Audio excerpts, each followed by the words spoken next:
کہ میں رسول اللہ صلی اللہ علیہ وسلم کی حدیث بتا رہا ہوں اور یہ کہہ رہا ہوں اور یہ بتا رہا ہوں. آج جائزہ لیجئے کہ آج ہماری مسجد خالی کیوں؟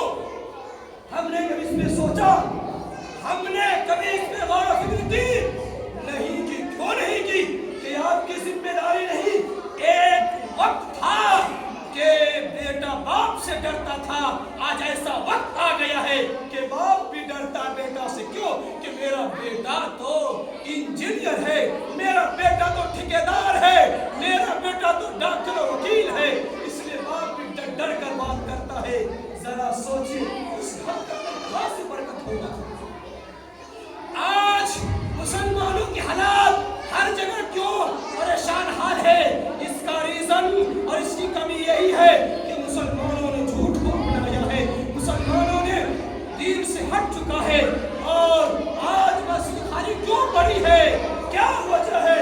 کیا کبھی ہم نے اس کے بارے میں غور و فکر کی؟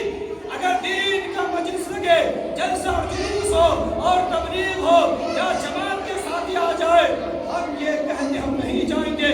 اگر اسی موقع پر شادی بیاہ ہو, دھڑلے سے لوگ جاتے ہیں.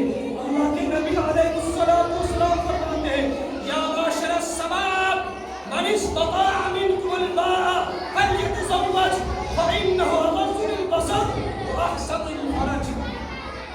اے نوجوانوں کی جماعت, اے نوجوانوں کی گراہ, جب تمہاری وقت ہو جائے بالغ ہو جاؤ, اگر معاشرے کو اچھا اور سچا اور پاک اور پویتر کرنا ہوگا تو وقت میں بچوں کو اور بچیوں کو شادی کرو. اللہ کے نبی کیا فرما رہے ہیں؟ اور ہم اپنے بچوں کو وقت میں شادی نہیں کر رہا. آج اچھے خاصے نمازی ہے, پڑھے لکھے ہیں, پڑھے لکھے کا طبقہ ہے, سب کچھ جانتا ہے, موٹا رقم مانگتا ہے, فرمایا کتا وہیں پہ جاتا ہے جہاں ہڈی ملتی ہے. آج کا لڑکا کا باپ اسی جگہ پہ قدم رکھتا ہے بغیر مائے 5 لاکھ پیچھے سے مل جائے. ہم یہ سوچتے ہیں ہمارے گھروں برکت ہو جائے, اور اللہ کے نبی فرماتے ہیں اے نوجوانوں کی جماعت, تم وقت پہ نکاح کرو. اس سے کیا فائدہ ہوگا؟ تمہاری نگاہیں جھک جائے گی اور تم گناہوں سے بچ جاؤ گے, شرم گاہوں کی گناہوں سے بچ جاؤ گے. آج گناہ کیوں ہو رہا ہے؟ کیا وجہ ہے؟ کبھی ہم نے غور و فکر کی یہ شادی طرح کیوں بڑھ رہا ہے؟ اس کا ریزن کیا ہے؟ ہم نے شادی بیاہ کو مہنگا کر رکھا ہے.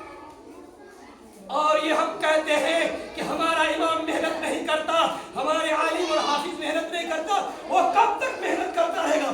وہ والے ساتھ دینے کو تیار نہیں. جب کوئی بولتا ہے امام صاحب زیادہ دن ہو گئے, اب زیادہ بولتا ہے, اب تو بھاگ میں گھومتا ہے. ذرا سوچئے, اگر کسی کے دل میں خیال ہے کہ ہم سے پوچھ کر جائے گا اور ہم امام کو رکھتے ہیں تو ہمارے تابع ہو کر رہے گا, اس کی نماز نہیں بلکہ انبیاء علیہ السلام کی جگہ کو علماء سنبھالتے ہیں, جگہ کو امام بادشاہ ہوا کرتا ہے. آج حکومت اسی میں لوگ چلاتے ہیں. ہمارا معاشرہ سدھر جائے گا, کب سدھرے گا؟ کبھی ہم نے سوچا؟ آج لین دین میں دیکھیے رشوت خور کتنا ہوتا جا رہا ہے, اور غلطوں کے آدمی غلط آدمیوں کے ساتھ ہم کھل کر سپورٹ کرتے ہیں, لیکن اچھے آدمیوں کے ساتھ سپورٹ کرنے کو تیار نہیں. اللہ تبارک و تعالیٰ کا فرمان ہے وَتَعَاوَنُوا عَلَى الْبِرِّ وَالتَّقْوَىٰ وَلَا تَعَاوَنُوا عَلَى الْإِثْمِ وَالْعُدْوَانِ. کہ اے لوگوں نیک کام کرنے والوں کی مدد کیا کرو اور برائیوں کو ہرگز ان کے ساتھ مت دیا کرو.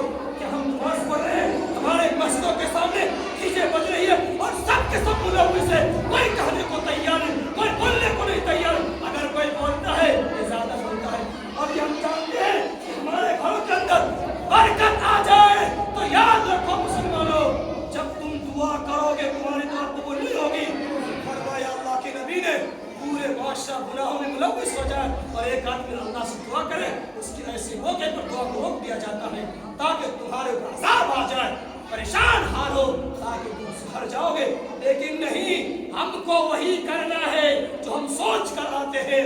تو یاد رکھ لیجئے مسلمانوں, اگر اپنی حالات کو نہیں بدلتے ہیں وہ دن دور نہیں کہ اللہ کے عذاب خطرناک ہوگا. ان عذاب شدید, میرے رب کا عذاب بڑا سخت ہے,